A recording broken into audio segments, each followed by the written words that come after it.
Hi, my name is Alejandro Perez Perez, and this is the AI Coffee Podcast.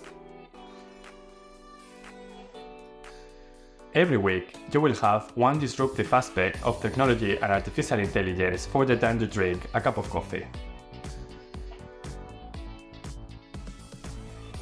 Today, we are going to learn all together about accessibility, about science, about really interesting topics, and for doing that, we have a very special guest. His name is George. Welcome, George. How are you? Hello, hi, nice to be on the pod.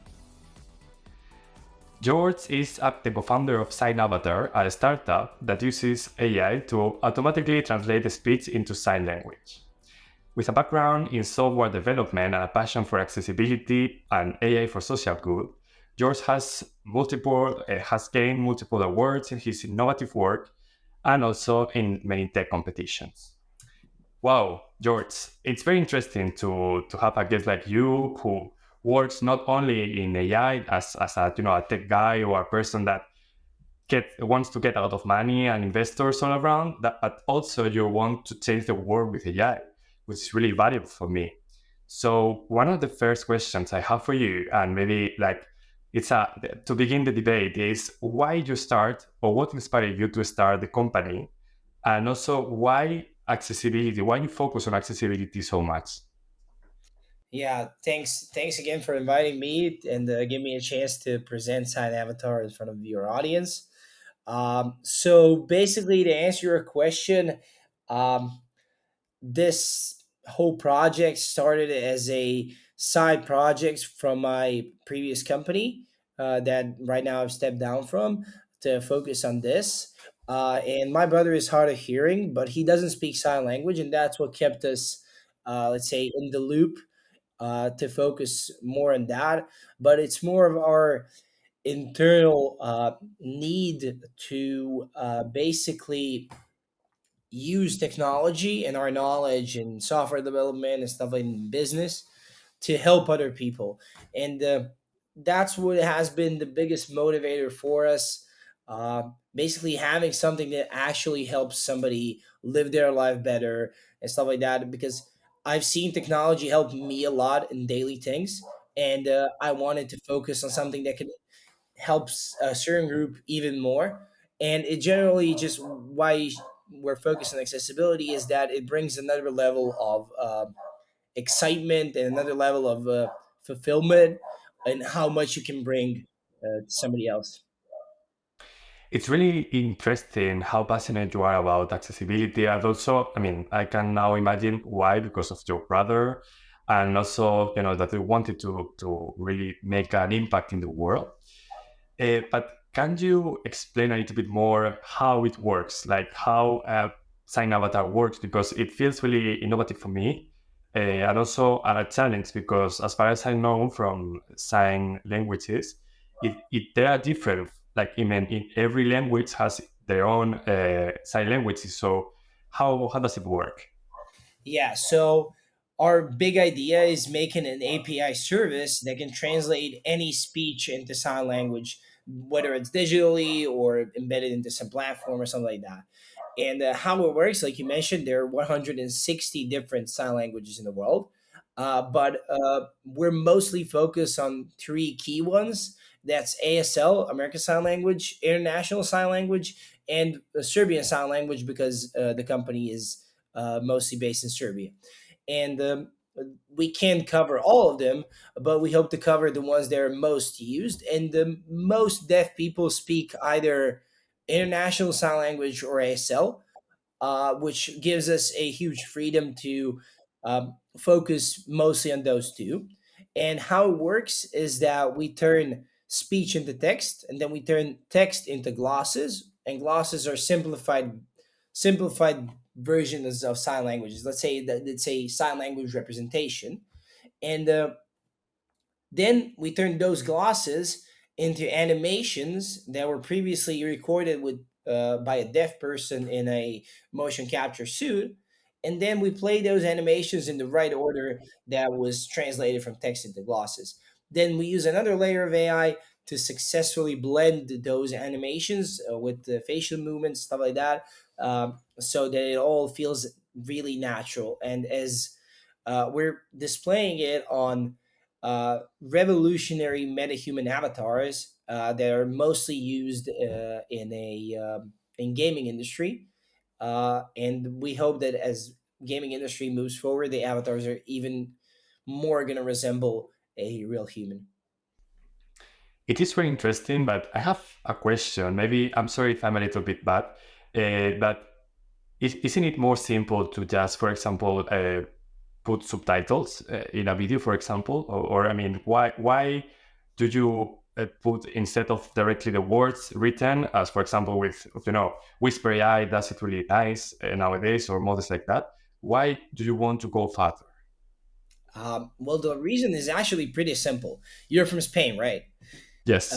Imagine if somebody prohibited you from your native language, but everywhere. Imagine everywhere you go, you're in your neighborhood. You move to the states. Nobody is giving you any access to your native language, and the same thing happened to deaf people. Not a single big entity can right now has the technology or the ability to provide sign language services. So you're basically omitting people from their native language, and everybody deserves their native language. You see, deaf people when they were born, their first words when they were babies, they were in sign language, and you're omitting it from them. And that's why most big entities they strive for actual accessibility, and actual accessibility is providing sign language services. So far, the technology couldn't keep up with the, let's say, the technological problem of generating sign language. But now the technology has gone better in the past few days, and years, and our vision is to enable all of these services to all deaf people, to enable them their native language. Yeah, now I get the point and I see it. And actually, from a design master, well, I did a master, and maybe part of the audience can know because maybe most of them are from this master. I did a master regarding AI and public service design, and there was a lot of things about design which I think that are important. Actually, I see here that if you are not part of the let's say the people the product is for, such as for example if you are in this case you are not this, you might think as me for example that having written text is just enough, but as you said it's very important to take this stakeholder inside the equation and also like consider him or her just for okay, why do you want like that and how do you want to communicate, and now I see why it's important. Yeah, thank you. Yeah, and also, like, I can add, for deaf people, they're not used to these kind of services, and it's a part of their culture. So having something like that, if you've never had it, it's a pretty big breakthrough in your daily life, and something like, in those cases. And our first product is actually focused in transportation. So we're automating all the audible PA announcements, all the service information.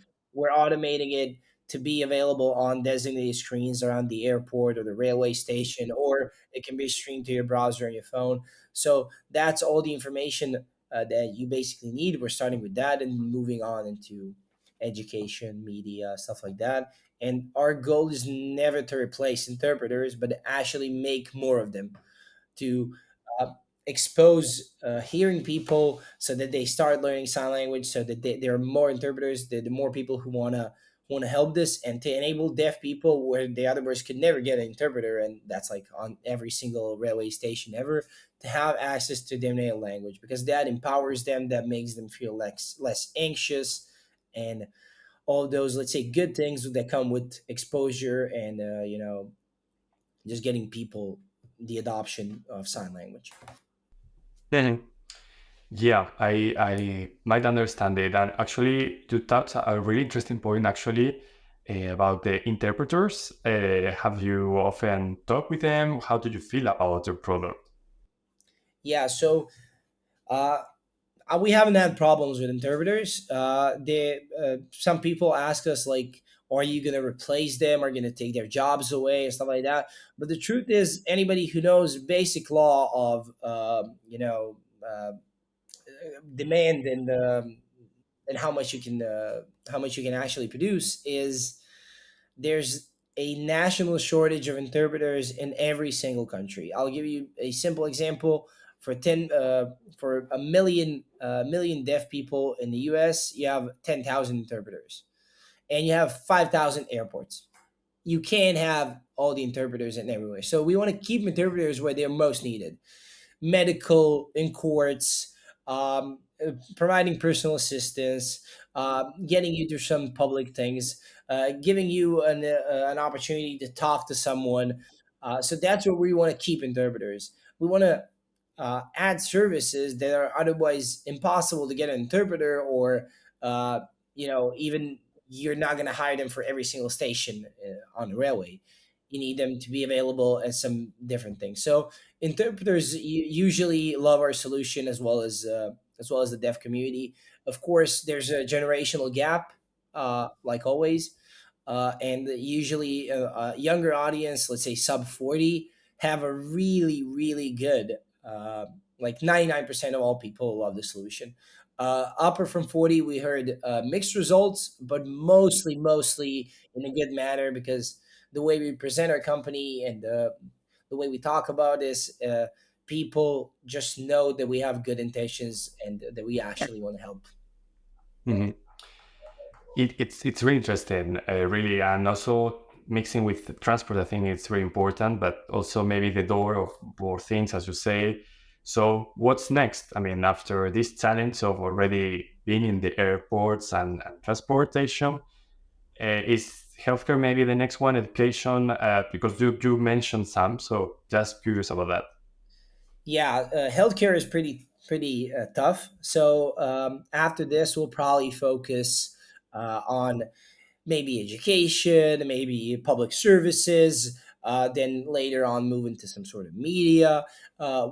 As the technology progresses, we're going to be expanding our services, but mostly in the next couple of years, the focus is going to be on transport to get the people here, both hearing and deaf people, used to this kind of service. And our goal, along with our competitors as well, is to show people that this is a really that the deaf people really need this, and to get this regulated. That's what we're all striving for. So generally, there's a couple of competitors in this space, but there is a place for everybody because they're all driving adoption. And one question, George, because you mentioned that the company is based on Serbia, which is not the case for many new companies, new technology companies, and new startups, as most of them are from the United States. Not even from Spain. It's like not even from Europe. It's like most of them are from the United States. So, how do you feel innovating in Serbia and in this ecosystem? Well, it has its challenges. Definitely, it's a smaller market, stuff like that. But I don't mind my heritage. I feel that operating initially in Serbia has allowed us to skip some things that otherwise we couldn't. And also, the talent in the region, especially in the Balkan region, is unbelievable. Especially tech talent. So we, for the past year and a half, we've been grinding on the technology really hard, and I feel we've gotten some good results, especially expanding it into the airport here in Belgrade, which is operated by a big friend group, with some talks with some different airports also in the region. But our goal in the future is definitely going to be moving into the US, because that's where our target market is, and there's generally a better understanding for accessibility, and it's also regulated better. So we already have a US entity, and the IP is going to be there, and it's going to become in the future a US company.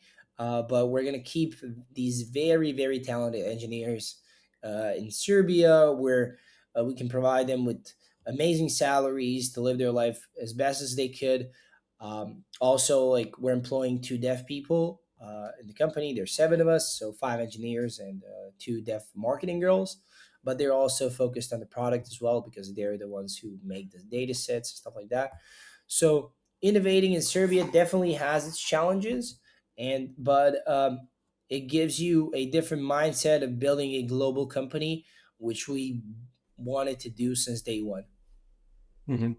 It's very inspiring that you are like keeping Serbian people as the core of the company, because it feels like usually when a company starts in Europe, and many startups I have seen, then they go to United States because they have like better opportunities over there, or they think they have, and they forget their roots. And actually keeping them, I think, is very relevant, because it's part of you, and in your case, ethical values and humanitarian values, I feel they are really touching you and your company. So yeah, I see it, and yeah, it's very inspiring what you're doing, I guess.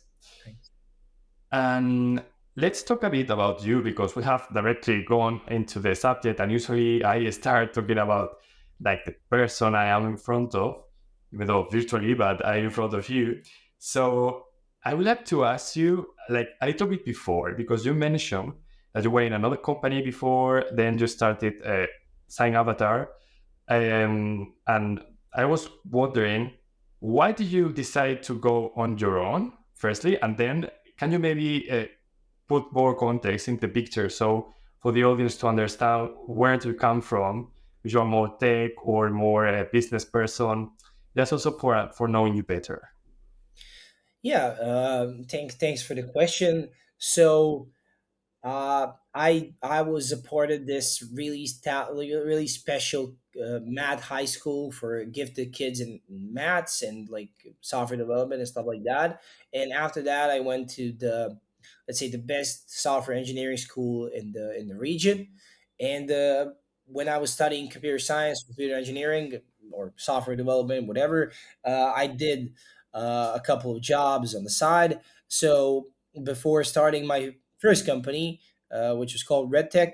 I have been working for like almost 3 years in the software development space. So I've been both a like a back end engineer and the front end. In the end, I did a little bit of both, I guess. Um, and then I started my own company.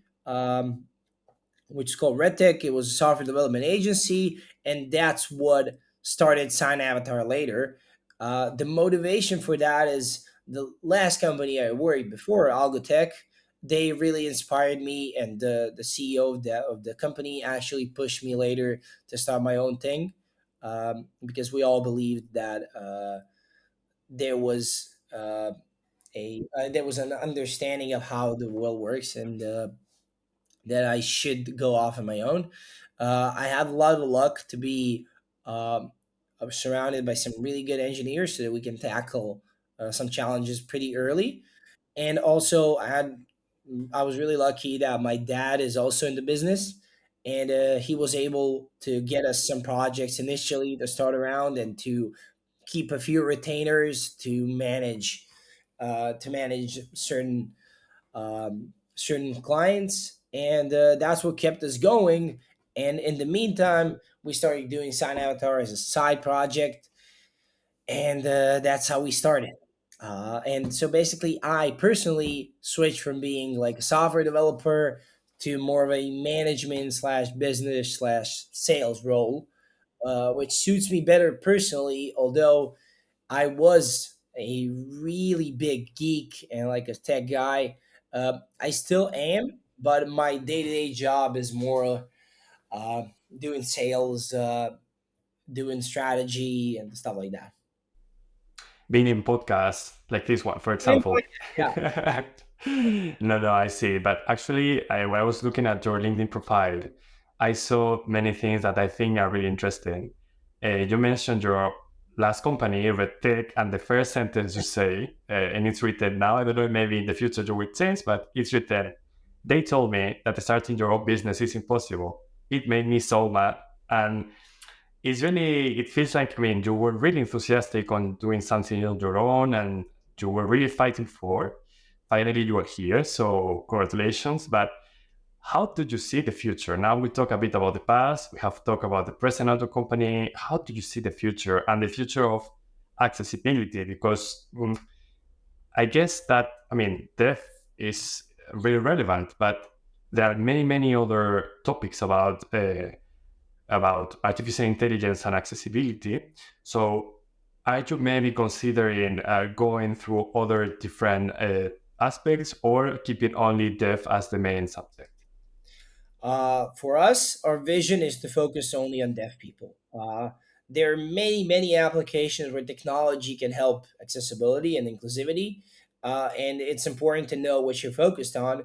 For us, it's sign language generation.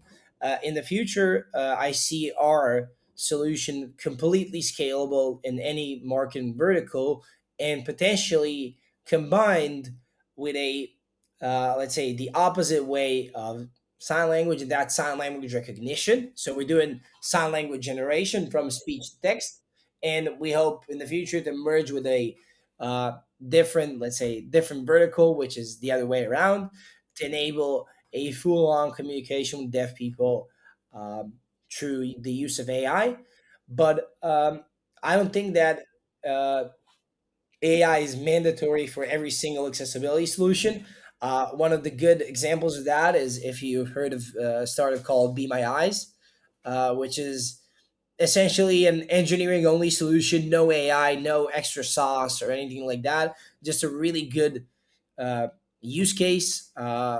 If you're not familiar or the audience is not familiar, it's a group of volunteers who help blind people by basically navigating them through spaces. So you're a volunteer, a blind person has a problem, says, "Okay, I'm here. Can you please be my eyes?" And then shows the camera in front of them, and then they explain to you what's going on right around you, which is an amazing thing. And you see a simple solution like a platform or something like that makes a huge difference to the population. I think they're doing millions of users monthly. Wow.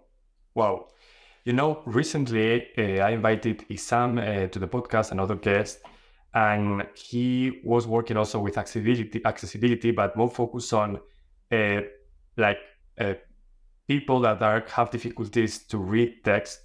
So with AI, they were working on writing things easily, like doing summaries and rewriting them. And it's like there are like plenty of opportunities of creating a better world. But actually, he said something that I think was really relevant for me. He said that we can do a lot of things, but the training corpus of data are more focused nowadays for other kind of companies such as OpenAI or Meta or companies like that for creating big business models. And it's very difficult for us. In his case, he's a researcher, so maybe it might be a little bit different. But he said that it's very difficult for us to have enough money to buy the data or to even to train the data with a GPU, for example, these kind of things that nowadays are really trendy. So for us, creating a model is very difficult. So I don't know if in your case, having this mix between accessibility and also being in a company, because it's a bit different of just researching.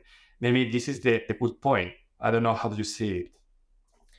Yeah, so the tough thing about the world is that the world runs around money, and money and accessibility are usually two different opposites.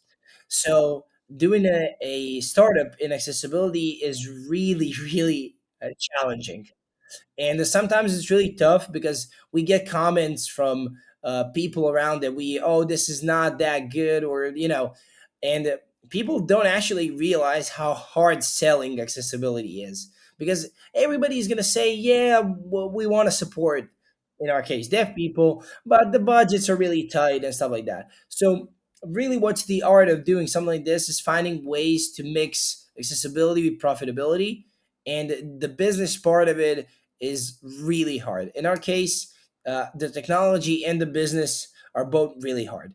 So, like you mentioned, it's a big challenge. Data sets are big, a big challenge.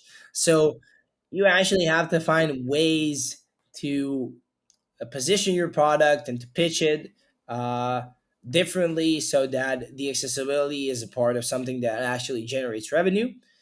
And yeah, doing a startup in this case without proper funding, it's really hard. But I think if you're surrounded with great minds, you can always think of something, and that's what we aim to do. Mhm. Very interesting. So, would you say that maybe for your company, that is the main challenge? Like having this balance of course, having profit because you need it, you are a company, and on the other side, helping the world to become better. Is it your main challenge nowadays, or do you have others? Yes.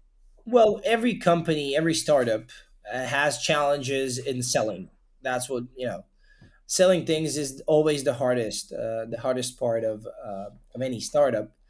And yeah, I would say that mixing these two is pretty hard.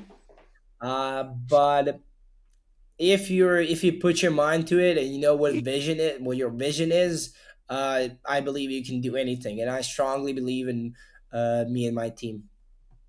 Leslie, you feel really passionate about your team.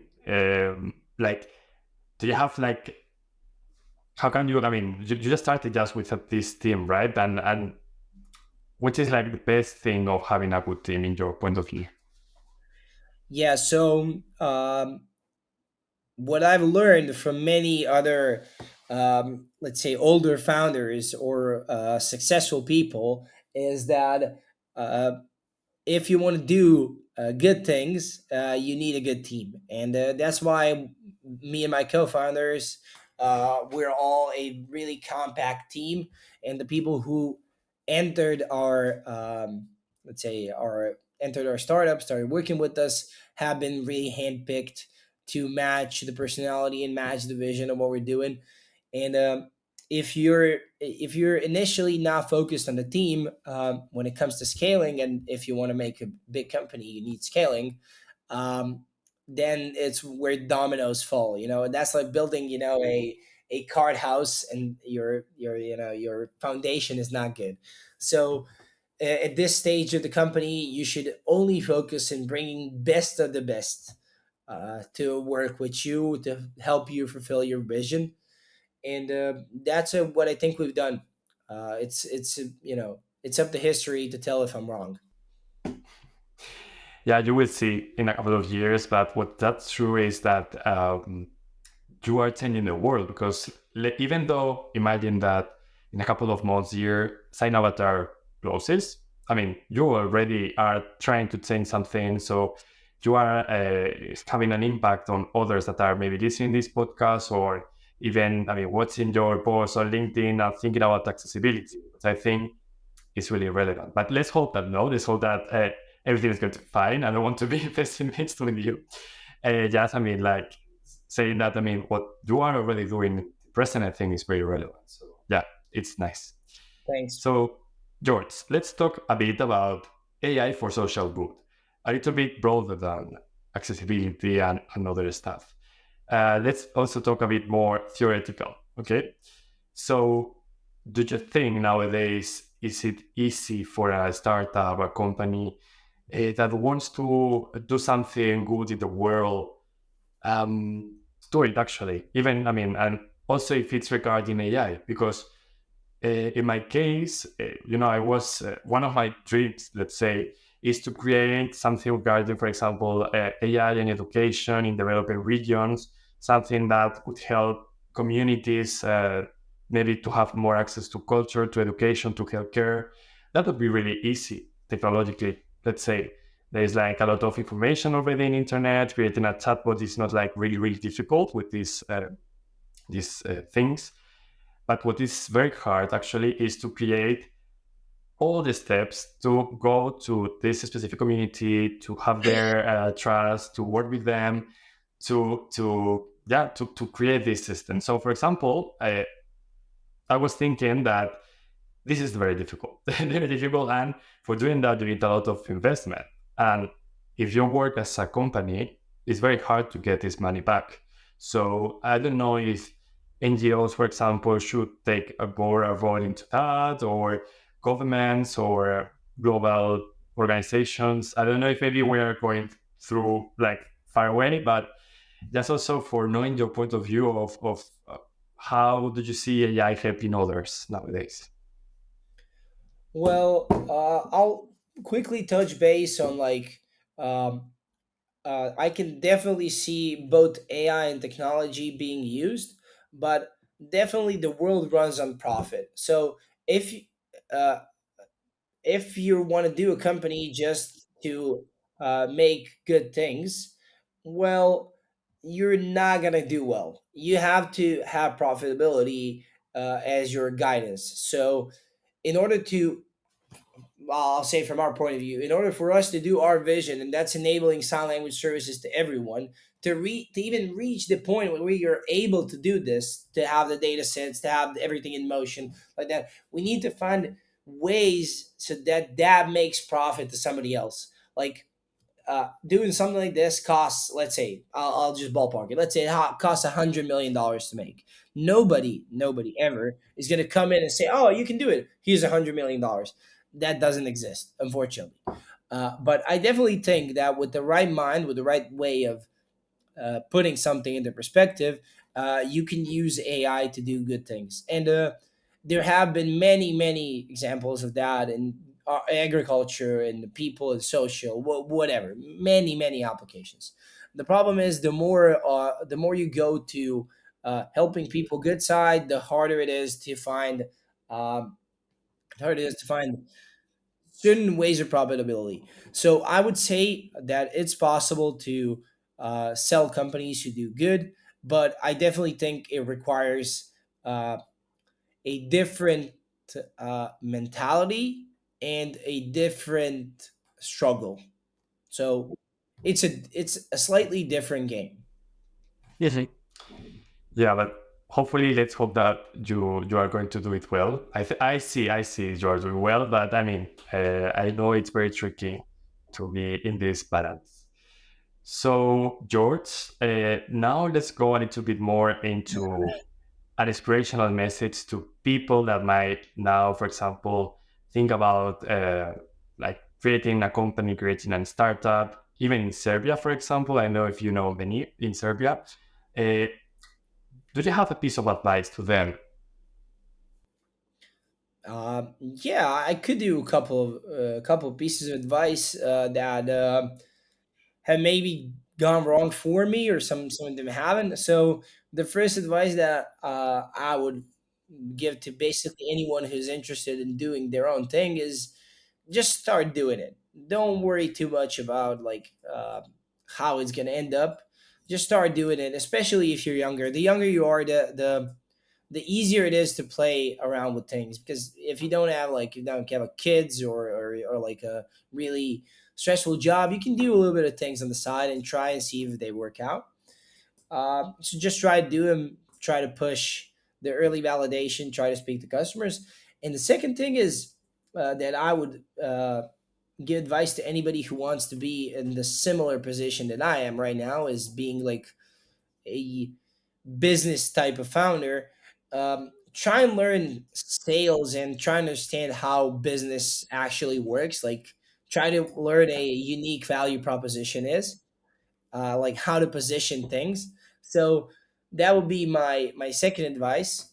And my third advice is uh, find uh, if you're passionate about something, find something that really drives you and that like that is not boring to you.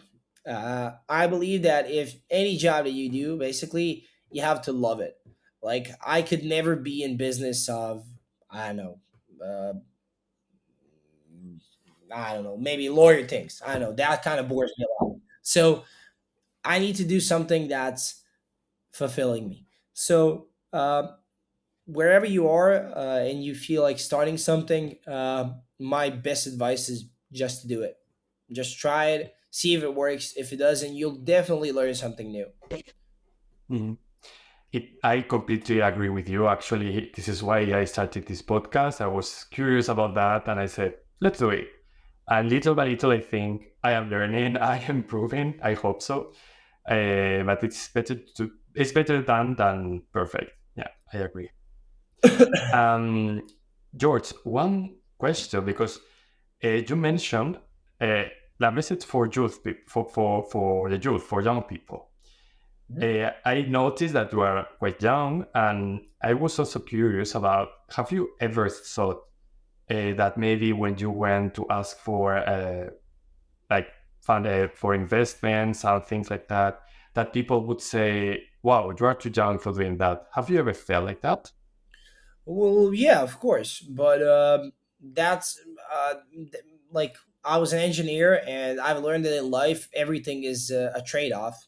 So being young gives you a certain advantage, takes away for something like that, and you only live in the moment. So if I was 40 years old and wanted to start this, I don't know if I could. I'd probably have kids and wife, and this way I could do whatever I wanted. I can like next step for me personally is moving into San Francisco full time. I could never do that if I had all the strings attached here. So um, it definitely has its ups and downs, but if you're really passionate about something, you'll know that these are the rules you play on, and that's it. You either make it or you don't. And if you're really passionate about it, you're going to do everything to make it. So yeah, that's quite a disadvantage, but you find different things where it gives you an advantage, and you try to make use of them. So basically, the world is not fair, and you can either win or lose. So I choose to try and win. So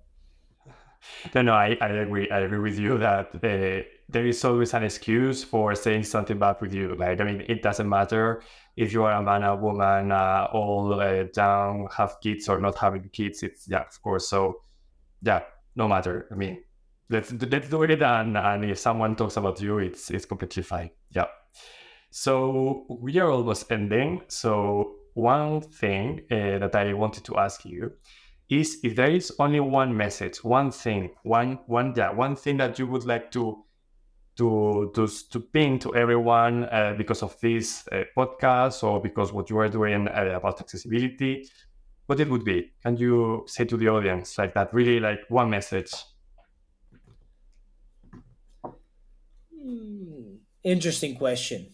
I don't know where I would take this, but my message to the audience would be um, try and think a little bit about people around you, and see how you might be able to help them, even if it's a small thing.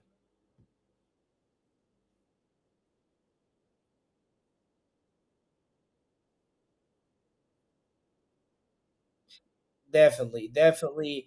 And it's not everybody's job to do everything. Like that's why I answered when you told me like I'm focused on helping deaf people overcome certain challenges. Somebody else is going to be focused on environment. Somebody else is going to help blind people.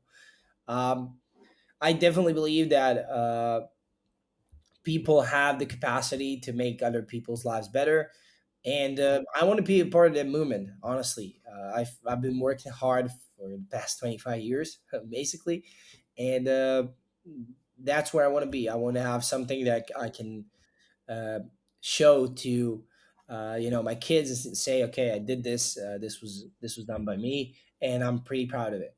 So that's what you should be aiming for. Great, great point of view. So we are finishing. So George, usually well, always at the end of every episode, I ask to my guests, which is your favorite type of coffee? Because this is the end of the podcast, and coffee is very relevant here.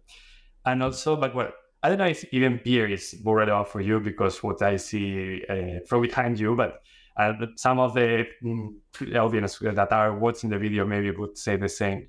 But let us know if beer is even better for you for coffee, or which type of coffee is your favorite one, and then how can the audience contact you or your company if they want to know more details, want to, I don't know, invest money, for example. Yeah, how can I contact you? Yeah, so I'm both a beer and a coffee guy. So my favorite beer is actually this one. So it's called Red Beer. It's a Serbian factory. It's the oldest craft brewery here in Serbia. They have this. It's pretty strong, but pretty good. So if you ever come to Serbia, anybody comes to Serbia, try this. Um, there not a lot of pubs offer it, so you're gonna have to search for it. But that's the best one. And since I'm a big coffee guy, I actually love espresso the most. I drink it with no milk, no sugar. That's the way I love it. It's pure taste of coffee. And as far as contacting me, You can reach me on George at signavatar.org, or find me on LinkedIn, or our website, which is signavatar.org. I'm available most of the time, and pretty happy to chat about pretty much anything, but especially regarding AI and accessibility and helping deaf people. Mhm. Yeah, actually, I contacted you through your LinkedIn profile. So yeah, so this is the proof that you're here and wanted to discuss about it. So thank you very much for accepting the invitation, George. And also, if once I create another podcast whose name is the AI Year Podcast, I will also invite you. Promise. Thanks a lot. Thanks once again for the invite. It's been a pleasure, and I can't wait for this to air the show to all of my followers. Great. And also, thank you to you that are watching, following until the end. If you are curious about AI, technology, how everything affects society, please subscribe, follow me, follow us on LinkedIn, and yeah, let's see you on the next episode. Bye bye.